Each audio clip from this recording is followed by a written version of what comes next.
Buenas tardes, buenas noches. ¿Se escucha bien ahí? Sí, se escucha bien. Sí, Daniel. Bueno, vamos a empezar entonces la charla de hoy, ¿no? Un momentito acá. Bueno, esta sería, desde el punto de vista estructural, sería el último teórico de la materia del cuatrimestre. Hay un teórico más, que sería el próximo lunes. Ese teórico va a ser algo particular. Lo que vamos a hacer esencialmente es que los mismos alumnos comenten, vamos a hacer una prueba, va a ser más bien un poco experimental en este sentido. Vamos a ver qué pasa si tratamos de que cada uno de los que quieran opinar, den su opinión sobre cómo vieron el cuatrimestre, cómo les resultó seguir las clases en esta situación, si tienen alguna pregunta especial. El teórico de hoy también va a ser bastante particular en el sentido que va a ser un teórico más o menos colectivo. Digamos, yo voy a empezar hablando sobre el tema de alguna mirada sobre algunas problemáticas de la pandemia, y luego van a haber otros que van a exponer de la misma cátedra sobre el tema o cuestiones vinculadas al tema de la pandemia, que era el último punto del programa de la cátedra. Con esto estaríamos terminando el programa y, digamos, logramos llevar hasta el final un poco las clases y trataremos de terminar de la mejor manera este difícil cuatrimestre y este difícil año y resolver en lo que se pueda todos los problemas que hacen tanto a los materiales como a las notas y a todos los problemas que ustedes puedan ver con respecto al cuatrimestre. Estamos hablando del tema de la pandemia, ¿no? La pandemia, lo que sucedió, supone, se percibe, digamos, a través de lo que sucedió, algo así como un quiebre histórico, un quiebre histórico que ha sucedido varias veces en la historia de la humanidad y que marca momentos en los cuales ciertas cuestiones aparecen como grandes diferencias, digamos, en la historia que marcan una evolución hacia direcciones distintas de la que la humanidad llevaba. Lo que no sabemos es en qué dirección va a ir este quiebre, es decir, hacia dónde van a evolucionar la civilización, la manera de percibir las cuestiones esenciales que hacen a la vida social, a los estados, a las personas, a las formas de relación entre las personas, a las sensibilidades y en particular en lo que a nosotros nos ocupa, a las formas de sentir y de percibirse y de conectarse en esta etapa que sigue de la civilización, ¿no? En la pandemia hubo distintos momentos, ¿no? Hubo un momento primero, si se quiere, en el cual que fue claramente caracterizado por una situación de gran desconocimiento de lo que estaba pasando, en momentos en los cuales en casi todos los países surgieron liderazgos muy fuertes, no porque los líderes fueran especialmente fuertes, sino porque la gente los necesitaba. Entonces aparecen, por ejemplo, muy altas valoraciones en distintos lugares de aquellos que supieron dirigir de una u otra manera la pandemia en la situación de las distintas cuarentenas y las soluciones en una dirección que a la gente le parecía más o menos a través de la cual más o menos podían sentirse unificados.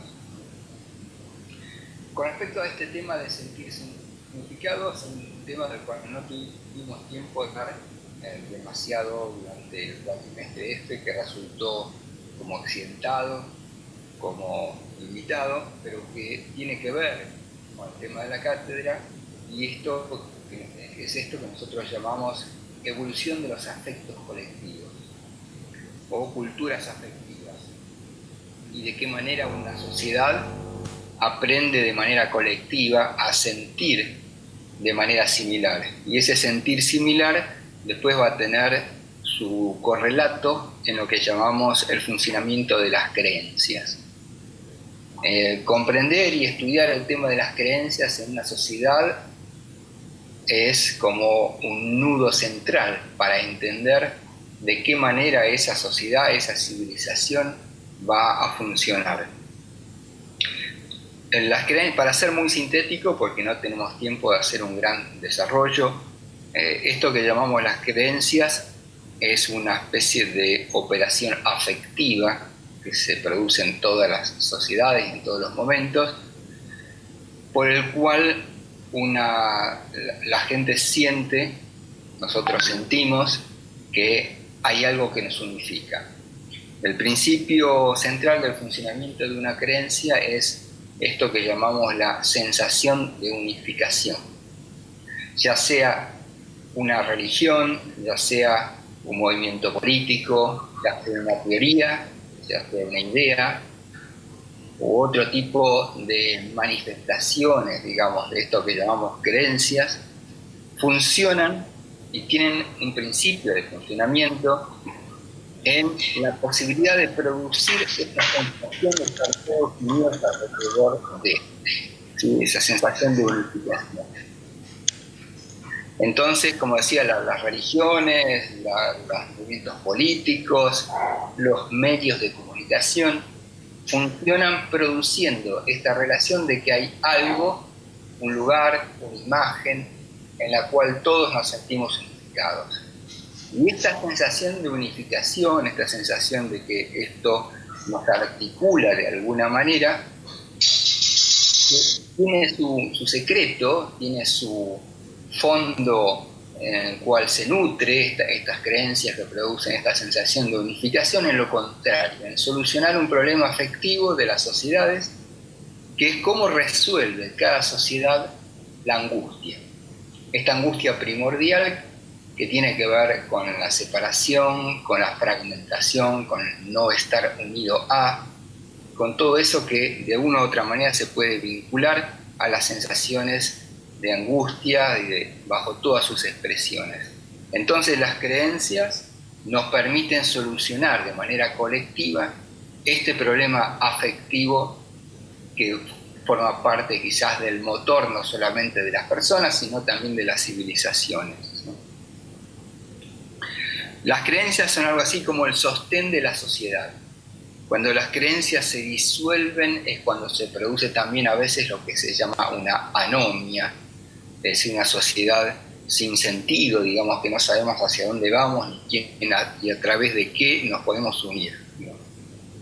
Entonces las creencias como sostén de la sociedad cambian y se transforman en la medida que los sentimientos de ese momento de la sociedad cambian. Es decir, cuando las formas de sentir de las personas se transforman, también cambian las cosas en las que creemos. Y esto es aplicable tanto a un candidato político, a una religión, como a una teoría. Como en algún momento en algún teórico dijimos, la gente cambia de teorías o de maneras de pensar, no cuando encuentre una falla racional en la teoría a la que sigue, sino cuando le deja de gustar.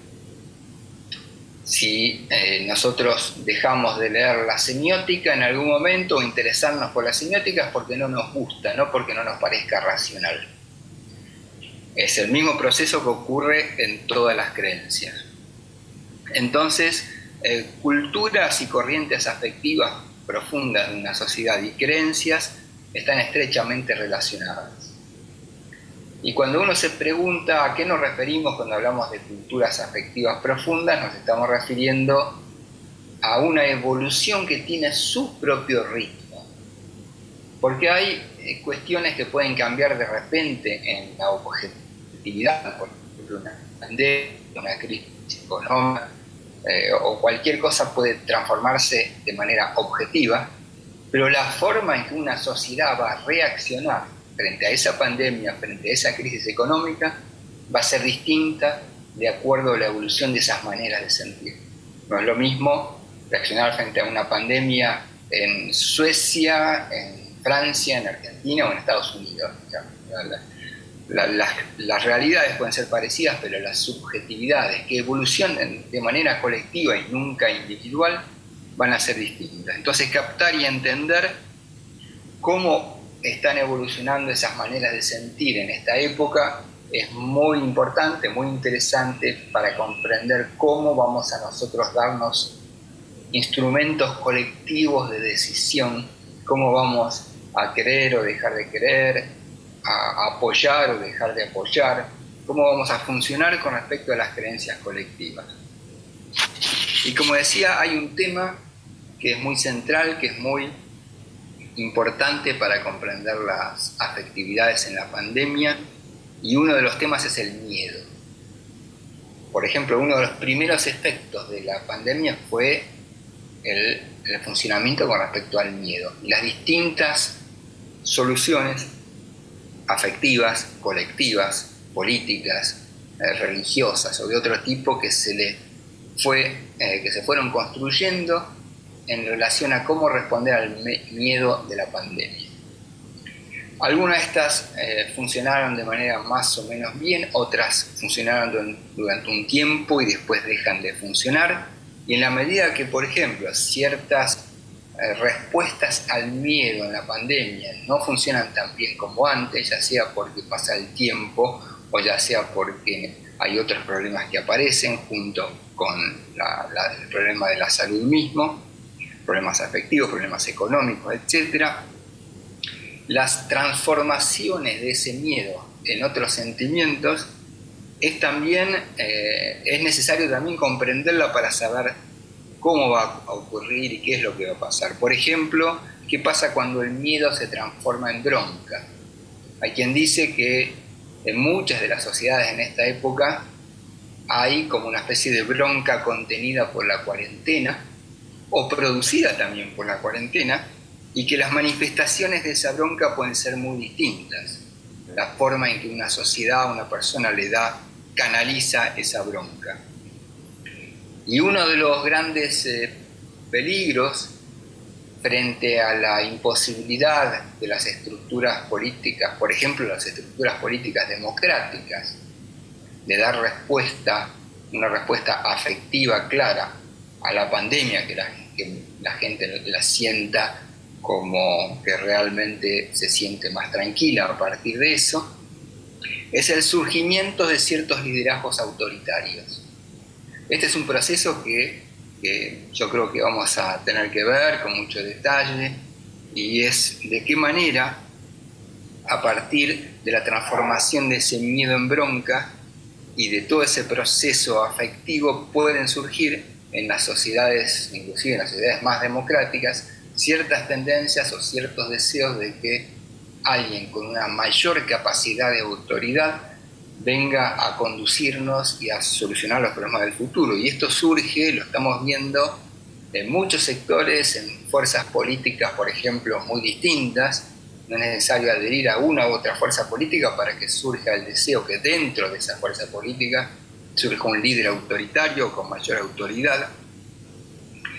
Y este surgimiento de ciertas tendencias autoritarias puede poner en cuestión, por lo menos de manera imaginaria, quizás no de manera real, aquellos principios también imaginarios que se construyeron en el comienzo de este periodo democrático en el 83 con Alfonsín y el principio del fin de la dictadura militar. Quiero decir, ahí existe el peligro, digamos, que ese imaginario de la democracia como sostén del sistema social pueda ser cuestionado por otras tendencias que justamente son bastante más autoritarias. El miedo entonces aparece como regulador inclusive de las estrategias frente a la pandemia. Según las diferentes culturas afectivas y formas de sentir, van a configurar ese miedo en distintas formas de canalizar eso. La investigación y el análisis de lo que vaya a suceder con todo esto y con todo este proceso resulta un tema muy importante para aquellos que nos dedicamos a tratar de comprender los afectos colectivos, las culturas afectivas y cómo las sociedades resuelven o dan respuesta a estos problemas. Con esto yo doy cerrada mi parte, que lo van a continuar ahora otros profesores de la cátedra, digamos, sobre problemas ligados a esta pandemia y que nos permitan pensar y reflexionar sobre algunas de las situaciones más complicadas que nos presenta el futuro con respecto a esto que no sucede.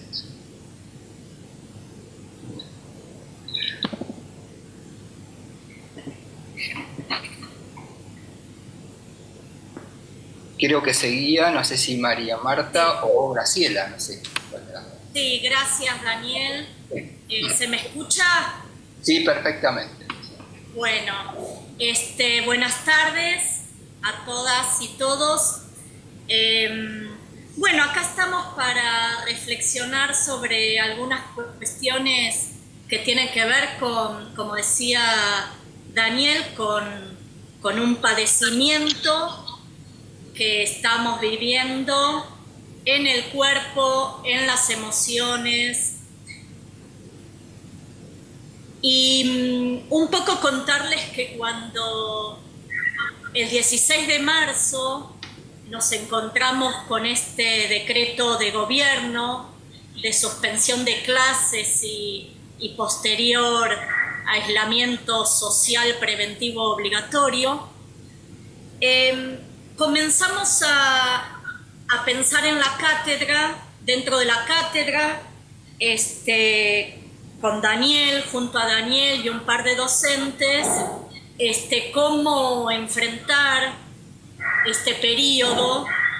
Y una de las cuestiones que aparecía era que como pensadores del campo social no podíamos dejar de lado, dentro de las ciencias sociales y dentro de la Facultad de Ciencias Sociales, abordar el tema de la pandemia. Y no solamente eso, sino que además estamos en una materia que se llama Psicología y Comunicación. Y tanto la psicología como la comunicación ha tomado protagonismo dentro de esta coyuntura pandémica. Desde la psicología, porque bueno, como decía recién Daniel, ¿no? Tenemos no solamente el desafío desde el pensamiento de crear contenidos para pensar estas cosas, sino que las vivenciamos. Esto de la angustia, los miedos, los sentimientos, las emociones, todas cuestiones que atraviesan nuestra subjetividad desde lo psicológico. Si bien, ahora vamos a hablar, hay un sufrimiento en el cuerpo concreto que se manifiesta en el cuerpo físico, hay un montón de cuestiones que hace 4 meses que estamos vivenciando desde lo psicológico, desde lo emocional. Y por otro lado, la comunicación, porque la comunicación también toma protagonismo, porque el aislamiento, el repliegue de todas nuestras actividades hacia lo endogámico, ¿no? Hacia el quedarnos en casa, implica un tener que empezar a comunicarnos y a vincularnos de otra manera, con otros dispositivos, desde otro lugar. Obviamente que la psicología y la comunicación, atravesado por todo la situación sanitaria, económica, política, pero me pareció interesante desde nuestra asignatura poder pensar cómo estas dos disciplinas vertientes, prácticas, ciencias, entre comillas, que sabemos que la cátedra tiene hay una cuestión, ¿no?, con el tema de las ciencias de la comunicación para trabajar, pero cómo desde la psicología y desde la comunicación se nos plantea un desafío en, como diría Freud, en este malestar de la cultura de hoy, que es la pandemia. Un malestar que el mismo Freud lo va a trabajar, lo vimos cuando abordamos el teórico de los textos sociales de Freud. Daniel Lutzky hizo referencia al texto El malestar en la cultura, Tótem y tabú, Psicología de las masas, todos textos donde Freud se está preguntando justamente por los lazos sociales y también por este sufrimiento que implica el vivir en comunidad y esas renuncias que como sujetos individuales tenemos que hacer, renuncias pulsionales para poder vivir junto a otros. Y en ese texto, el malestar en la cultura, el malestar en la civilización, Freud va a hablar del sufrimiento del cuerpo como uno de los sufrimientos que hacen a lo social. Que también es un tema que ustedes tienen como bibliografía también para los textos de la pandemia, que es un artículo donde Lutzky habla de herida narcisista en relación a la pandemia. ¿Qué queremos decir con herida narcisística y poder hacer esa articulación tan interesante desde los textos que venimos trabajando en todas estas clases desde las comisiones? Nosotros partimos del texto de Descartes, que ustedes saben que por algo es el primer texto del programa, donde empieza a perfilarse la noción de sujeto moderno, sujeto pensante, sujeto atravesado por la razón. Y justamente la pandemia, el sufrimiento en el cuerpo, viene a mostrarnos a un yo herido, un yo que no puede salvarse solo, un yo con un cuerpo que tiene que encerrarse, aislarse, un cuerpo sin inmunizar, donde necesitamos justamente para inmunizarnos atravesar ese sufrimiento del cual habla Freud, que en el cuerpo él pone el sufrimiento por un lado de la vejez y por otro lado de la enfermedad, como dos cuestiones, dos heridas que el yo no puede manejar.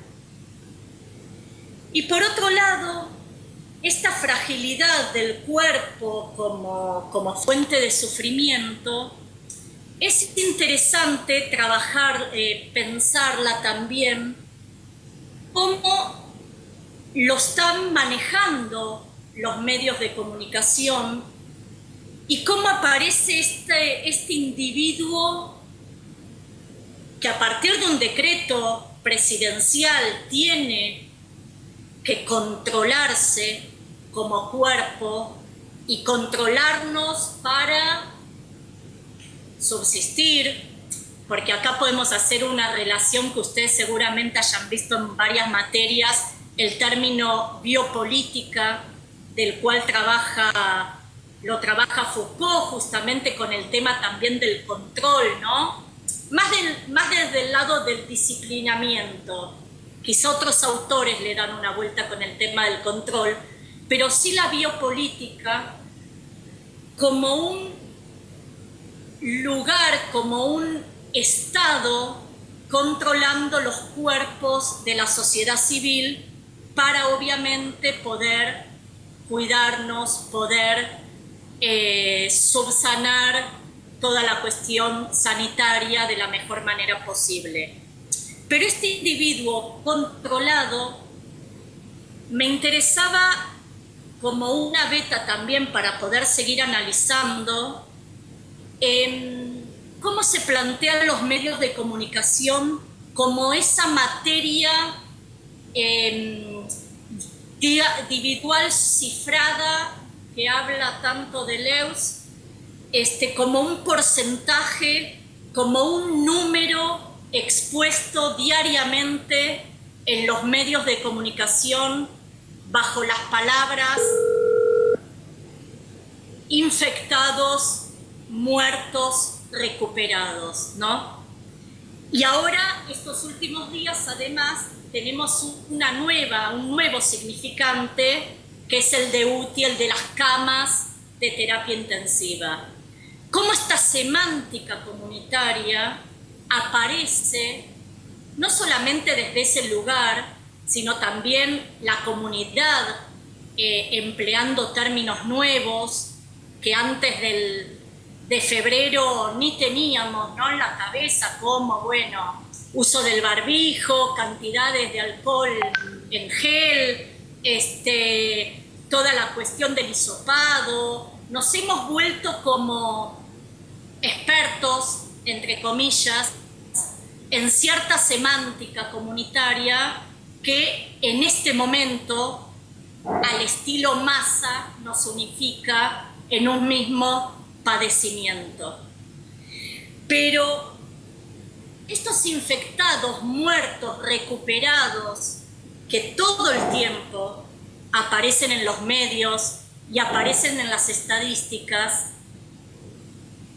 nos está como dejando de lado aquello que hemos trabajado en el teórico que dio Germán y que también quizá algunos ya lo hayan trabajado en los prácticos, la categoría de rostro de la cual habla Levinas. Por detrás de esos cuerpos, de esas cifras, de esos números, de esos porcentajes que aparecen en la tele, en las estadísticas, un rostro que se pierde, un cuerpo que también se pierde detrás de esas cifras, un rostro, un número, un porcentaje sin nombre y apellido, pero que nos está apelando desde el lugar de Levinas a una responsabilidad ética de poder ponernos en el lugar del otro y sufrir o sentir el dolor que en realidad sabemos, porque también es algo que venimos trabajando desde el primer teórico, que si bien podemos compartir una afectividad como comunidad, es muy difícil sentir lo que el otro siente.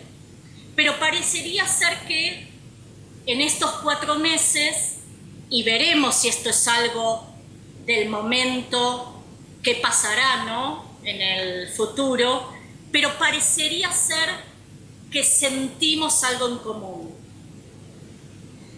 Y para terminar, otra de las cosas que les dejo como para pensar también desde este sujeto cartesiano, desde este proyecto de la modernidad, cómo la pandemia vino a desestructurar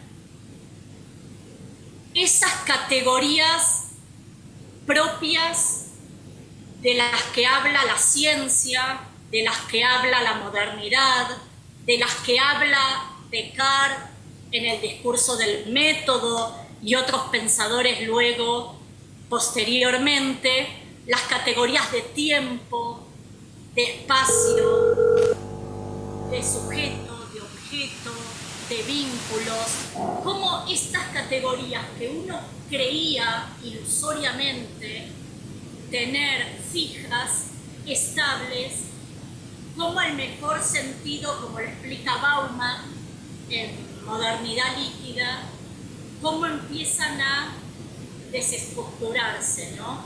Cómo empiezan a perder la forma, perder los tiempos, los horarios, ni hablar los espacios, esto que decíamos, tener que mudar nuestro lugar de trabajo a casa, dejar de ver a gente querida, dejar de ir a espacios públicos, llevar lo público al lugar privado. Hay un montón de cuestiones ahí desde las ciencias sociales y desde la psicología y la comunicación que nos da la oportunidad, este momento dramático, para pensar y repensarnos como sujetos. Porque una de las cuestiones que viene a visibilizar la pandemia, más allá de que también viene a visibilizar una desigualdad social, porque no todos la estamos viviendo de la misma manera, y realmente, hablando de culturas afectivas, realmente hay gente, hay ciudadanos que la están pasando mal, pero además de la desigualdad, creo que lo que nos muestra este momento, parafraseando a Kundera, es esa insoportable levedad del ser, eso que es incierto, que no sabemos, por lo menos hasta ahora, más allá de toda esperanza, es lo incierto del que vendrá a partir de mañana, la semana que viene, cuando volvamos a las aulas. Así que bueno, estas cosas como quería dejarles hoy, desde un recorte de tantas cosas que nos da este momento, esta coyuntura para seguir pensando desde nuestras disciplinas. Así que muchas gracias por la escucha. Hola, buenas tardes. Soy Arlen de los días martes. Bueno, yo pensé el tema de la pandemia y todo lo que tiene que ver con la subjetividad desde el lado del cuerpo. O sea, conversando a veces con María Marta, lo que hablábamos la vez pasada, o sea, yo siempre sentí, y desde mi propia experiencia, digamos, que el cuerpo tiene que, o sea, que el cuerpo es movimiento. O sea, uno vive haciendo cosas. Y esto tiene que ver desde, lo podemos ver, voy a utilizar determinadas palabras que fuimos viendo en la cruzada, desde la praxis de cada uno y desde la ideología de cada uno, ¿no? O sea, para mí la ideología tiene que ver con el trabajo, con estar yendo y viniendo, y entendí siempre que la vida era así. Y sin embargo, bueno, creo que fue un 18 de marzo que me dijeron quédate en casa. Era un tema que yo prácticamente no conocía mucho, porque siempre yo sentí que el cuerpo tiene que ver con el movimiento, y este proceso de movimiento es lo que va a promover, digamos, esa integración del cuerpo, la emoción, el lenguaje que cada uno tenemos. Nosotros esa integración la hacemos en forma constante, vamos, venimos, caminamos determinados caminos, vamos hacia encuentros gratos, no tan gratos, y estos movimientos que cada uno de nosotros genera con el cuerpo van a ser nuestros patrones personales, y estos patrones son los que en definitiva van generando y van mostrando cómo es nuestro propio modo de ser. Si ustedes alguna vez pueden fijarse cuando se enojan o cuando se ponen contentos, cuál es el movimiento que generan con su cuerpo. Si tienen la sensación, si pueden llegar a darse cuenta y a percatarse, van a ver que ante un enojo uno genera un determinado movimiento.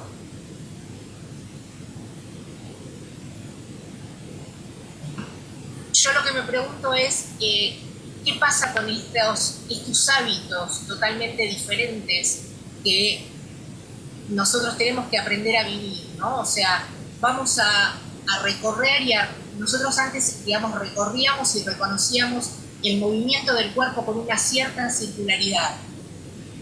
Y ahí es donde están nuestras conductas, y ahora estos hábitos cambian, entonces el cuerpo como síntoma de alguna manera va a mostrar una postura y una manera de presentarse de una forma distinta. Porque en definitiva el cuerpo es lo que uno quiere ser, lo que pretende y lo que se es.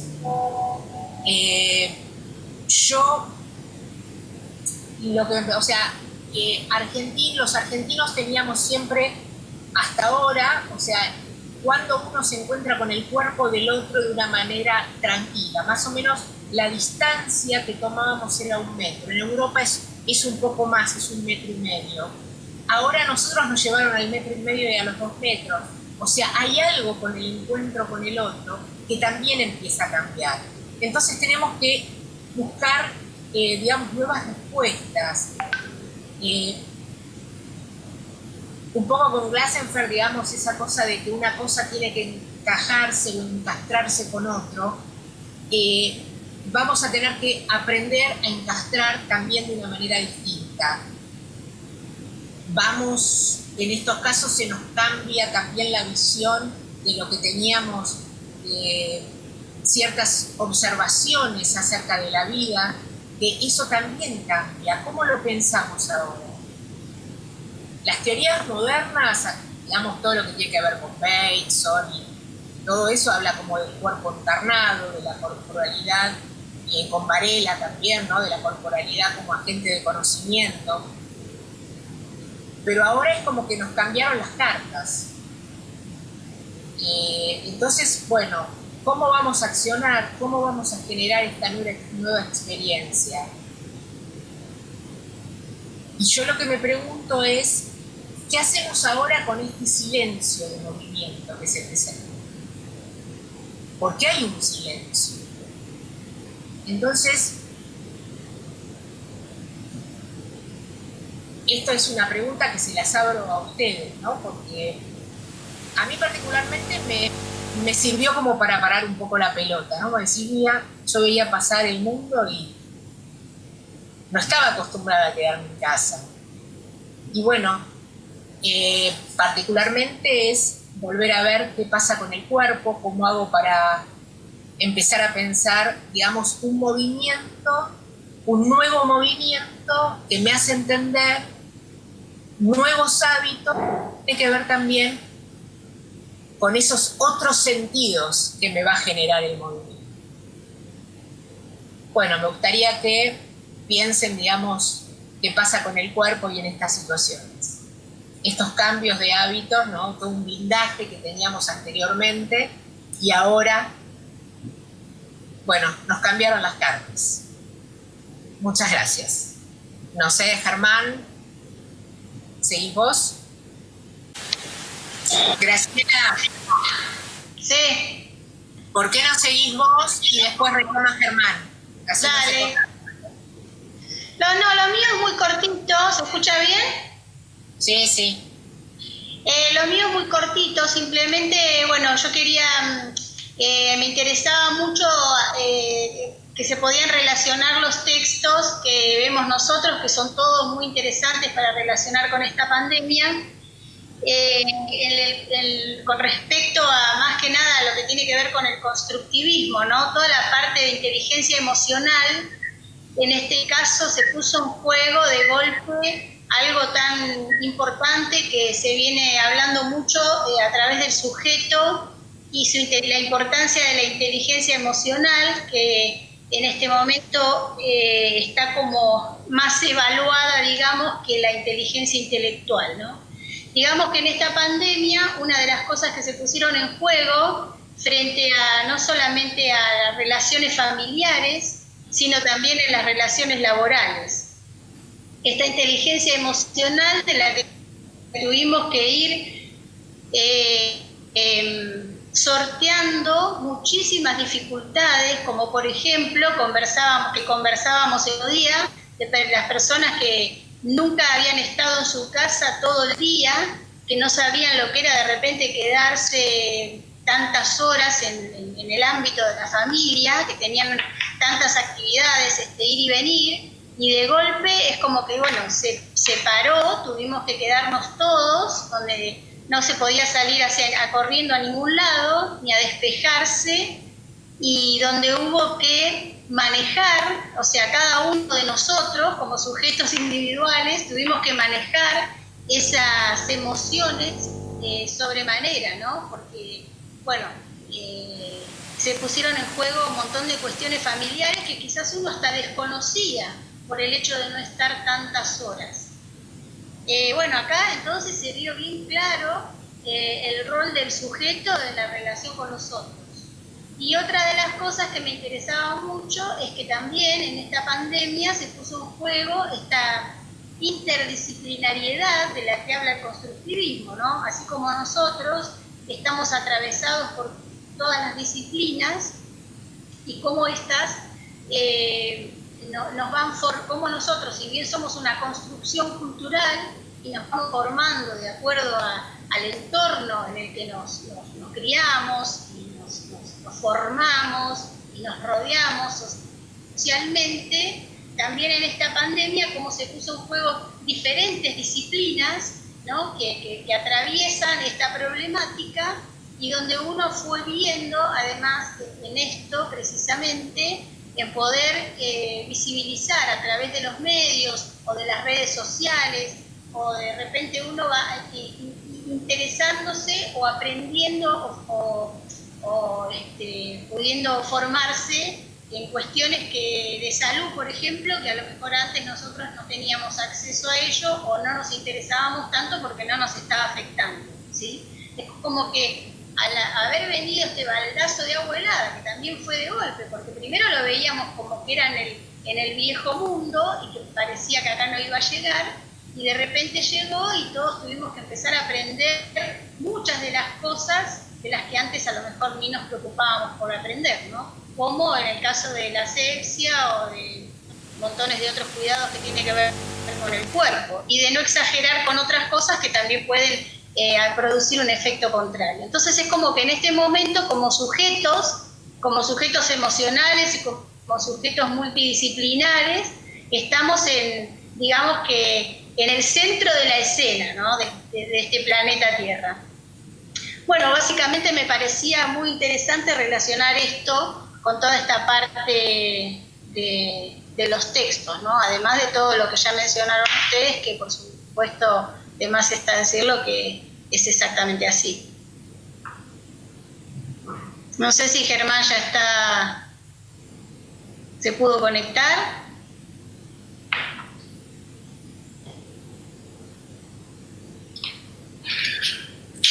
¿Ah? Bueno, a ver. Justo estaba hablando con Germán por teléfono. A ver, ahí lo veo, Germán, que estaría, pero parece que no está conectado, está como su... Claro, está con la computadora, pero no... Bueno. Justo estaba hablando por teléfono con él, pobre, bueno. Bueno, iríamos... Perdón. Los defectos de la tecnología, que esto no se nos escapa como sujetos. Y hay otro problema, supongo que muchas de estas cuestiones deben tener que ver con el Día del Amigo. Quiero decir, todo el mundo se está conectando hoy y eso hace también que las redes estallen de alguna manera. Bueno, lo que vamos a hacer es ya ir terminando entonces. Creo que de esta manera, que todo esto fue un buen ejemplo de las dificultades que tenemos en este nuevo mundo que ha comenzado. De esta manera estaríamos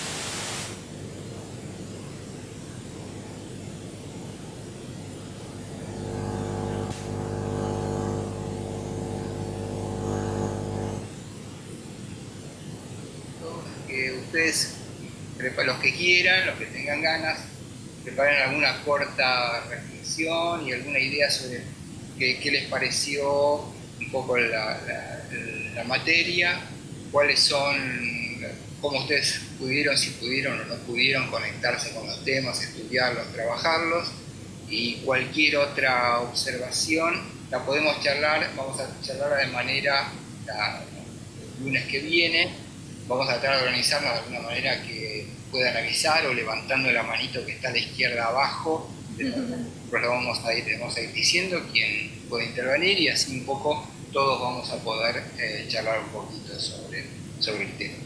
Les agradezco a todos por seguir, les agradezco también a los ayudantes y a todos los docentes por el esfuerzo que hicieron y a ustedes los estudiantes también por el esfuerzo y tratamos de llevar este barco adelante aunque las olas se nos desvíen hacia un costado o el otro. Muchas gracias y cerramos el diario. Gracias, Carlos. Chao, Daniel. Gracias a todos. Gracias a Gracias a todos. todos. Chao. Gracias a todos. Chao. Gracias a los que agradecen, a mí, bien, a Alejandra, bueno, a muchos. Hasta luego. Chao. Gracias, chicos. Nos vemos el lunes que viene. Nos vemos el lunes que viene. Bueno, muy buenas noches. La mayoría de ustedes ya me conoce. Mi nombre es Germán Serain.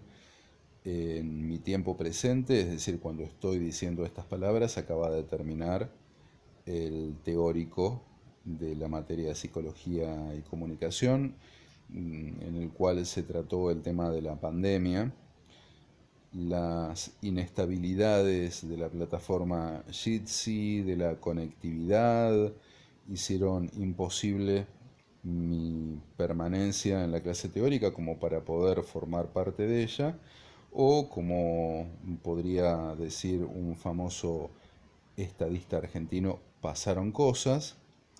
Lo cierto es que se me ocurrió que una posibilidad era esta, la de grabarme en la intimidad de mi casa, que es de todos modos el mismo ámbito en el cual hubiese hecho yo mi exposición en directo, y después insertarla de alguna manera extemporánea, por decirlo así, al resto de la grabación del teórico.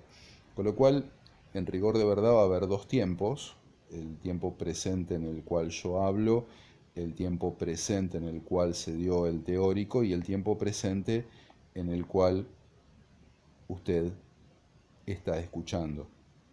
Y son tres tiempos presentes diferentes, pero esto es en todo caso otro tema, el de las disrupciones temporales de nuestros medios de comunicación y mediatización. La cuestión que queríamos trabajar hoy era algunos aspectos relativos a la pandemia, y en rigor de verdad hay como dos factores que son complementarios pero distintos. Por un lado está propiamente la cuestión de la pandemia y por otro lado está la cuestión de la cuarentena. Obviamente uno es consecuencia del otro, pero no son lo mismo y de hecho no forman parte ambas cosas de un mismo proceso. Cuando pensamos en pandemia estamos hablando de un proceso que se da en la naturaleza, en la biología. Los seres vivos eventualmente pueden enfermarse, pueden contagiar a otros, pueden morir debido a esta enfermedad, y estamos hablando de una dimensión biológica. La cuarentena, en cambio, pertenece a otra dimensión, que es la dimensión de la normativa. Hay un Estado que es el que dispone que una persona o un grupo de personas puedan o no circular libremente, priorizando la salud de la población a las libertades individuales en este caso, y ocasionando consecuentemente reacciones a favor o en contra. Lo cierto es que hace un rato la profesora María Marta Villalba mencionó el concepto seguramente familiar para todos ustedes de lo líquido, de las identidades líquidas, inaugurado por Zygmunt Bauman, un concepto por demás interesante porque lo que señala es que en rigor de verdad, cuando uno habla de una identidad, está hablando de algo sin forma, como el líquido, que toma la forma del recipiente que lo contiene, y cada vez que uno varía ese recipiente, una metáfora para aludir al contexto, el contexto sociocultural permanentemente variable, también va a cambiar la forma de ese contenido. Nosotros somos el líquido del contexto siempre variable de una cultura, de una sociedad. La identidad de cada uno de nosotros, sujetos e individuos a un mismo tiempo, individuos, por tanto, nuestro sistema biológico está delimitándonos, y si cualquiera de nosotros se enferma y muere, quien muere es uno individualmente y no los demás. Y sujetos porque claramente lo que somos y el cómo nos relacionamos depende de quién es el otro y cómo el otro se relaciona con nosotros. De manera que a un mismo tiempo somos individuos y somos sujetos. Y la pandemia genera incertidumbre que se vincula con un cierto miedo. El miedo concretamente a enfermar y a morir. ¿Y quién puede contagiarnos? Bueno, quien nos contagia eventualmente es el otro. Ese otro del cual, si queremos mantenernos sanos, nos tenemos que mantener alejados por las dudas, presuponiendo que puede tratarse de una persona enferma, aunque no lo sea, de un portador asintomático eventualmente. Por supuesto que estoy diciendo todo esto en sentido figurado, no todo el mundo necesariamente tiene que visualizar a ese otro como un riesgo. Hay gente que es más temerosa, gente que es más arriesgada, gente que es más inconsciente, pero todas las discursividades apuntan mayormente a esa realidad. El otro puede contagiar. Y estamos hablando de una enfermedad que eventualmente puede conducir a la muerte. La cuarentena también implica una situación de aislamiento, una situación de distanciamiento. Cuando hablamos de las nuevas normalidades, sea lo que sea que signifique esta expresión, como yo suelo decir, todavía uno no tenía en claro cuál era la vieja normalidad, que ya vienen con una nueva normalidad. Pero bueno, esta nueva normalidad aparentemente tiene que ver con un distanciamiento del otro, tomar una distancia física del otro que impida la proliferación de la enfermedad. En realidad, que impida que yo me enferme. Que cada uno de nuestros yos se enfermen. El otro día alguien en clase me hizo una pregunta muy acertada. La pregunta fue: profe, ¿cuánto tiempo tiene que pasar para que una circunstancia determinada como la pandemia genere un cambio real y permanente en lo social? O por lo menos un cambio real. Si permanente o no, eso no lo podemos vaticinar, lo va a tener que decir el tiempo. Y la pregunta me pareció muy interesante, y yo creo que la respuesta es un poco vaga, un poco imprecisa, porque yo creo que cambios se dan permanentemente, de un segundo a otro. Desde que yo empecé a grabar este video que ya va por los 8 minutos 20 hasta ahora, ya han cambiado cosas. La cuestión es que la capacidad perceptiva de lo que sucede a nuestro alrededor sea tan fina como para que lleguemos a capturar la dimensión de ese cambio. Pero el cambio está. El cambio se instala antes de que nos demos cuenta, en pequeños grados, y nos damos cuenta en función de la acumulación de esos cambios o de ese cambio. Hace 20 años atrás hubiese sido impensable esto. una clase teórica en una universidad pública dada sin presencialidad. La clase se suspendía. Si el estudiante no podía ir, se lo perdía. Si el profesor era quien no podía ir, bueno, esa clase no se daba. La nueva normalidad que hace que las clases se den por videollamada grupal o eventualmente sumando un video grabado al final de esa grabación del teórico en directo, es reciente. A ver, por supuesto que bienvenido sea por una parte, nos permite no perder el año lectivo, pero del otro lado hay efectos. Tiene que haber efectos a nivel cultural, a nivel de las prácticas y también a nivel afectivo, también a nivel intelectual. Lo que sucede es que no sabemos todavía cuáles van a ser verdaderamente esos cambios, porque estamos viviendo el proceso. En algunos años, más o menos, alguien podrá decir, bueno, como resultado de aquella pandemia sucedieron tales y tales cambios.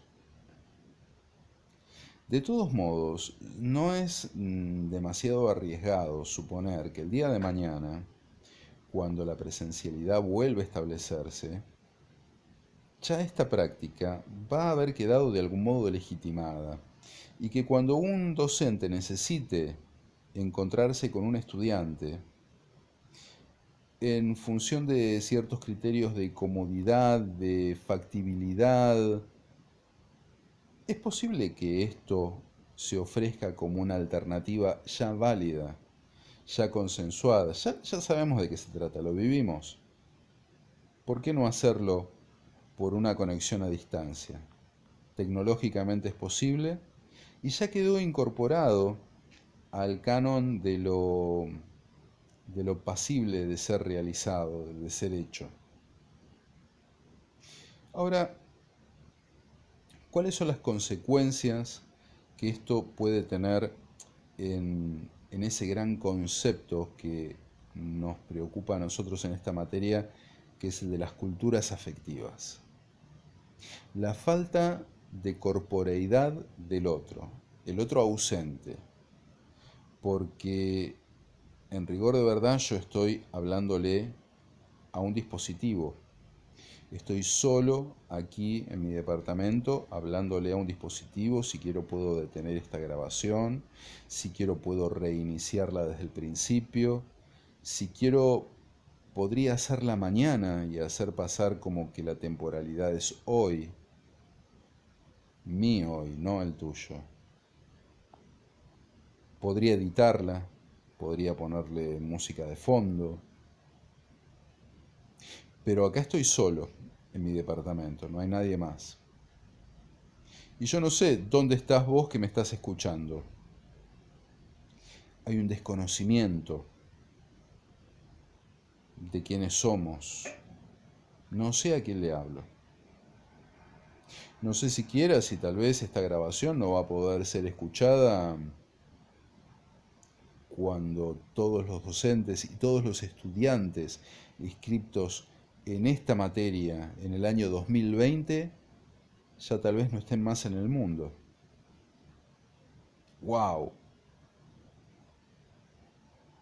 Y dicho así, de un modo tan grandilocuente pero real, hasta asusta. No vaya a decir algo inadecuado, no vaya a hacer un gesto incómodo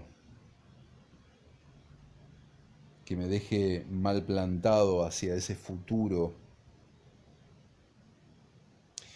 Pero ¿esto no está desdibujando un poco la concepción de quién es el otro? ¿De quién es el docente? ¿De quién es el alumno?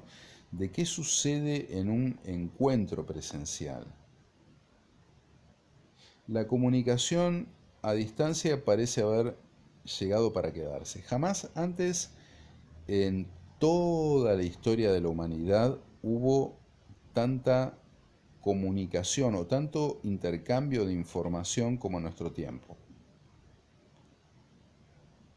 cientos y miles de dispositivos, de posibilidades, de plataformas, de mensajes circulando todo el tiempo, hiperconectividad, geolocalización permanente, tiempo real, tiempo diferido, todo se mezcla.